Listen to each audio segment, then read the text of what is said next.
We're going to be demonstrating a mobilization, a grade 5 mobilization or chiropractic adjustment that is a supine index pillar or articular pillar, that's our contact, push from P to A or posterior to anterior. Often we'll find a patient that has difficulty either rotating their neck from side to side. They've noticed that while they're driving, while they're at the desk, or in the morning when they first wake up, tilting their head or laterally flexing side to side, or looking up or down, right? And they'll come to you for help. Okay, so this is a great way to be able to treat that and get instant relief and increased range of motion.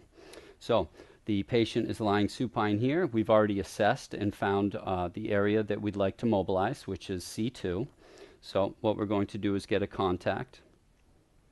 Once again, I'm going to use my index finger here, okay? And I'm going to slide in posterior or the back side of the articular pillar there. We're going to flex the neck, laterally flex, and then just a little bit of slight rotation. Once we feel the joint lock out there, then we're just going to give a little thrust. Good. Then we're going to bring it back to neutral, assess the other side. I've got my contact here, index, articular pillar of C2. We've flexed, laterally flex, and just a little bit of rotation. There you go. Good. Good. Nice job. And you can do a little bit of mobilization or massage afterwards.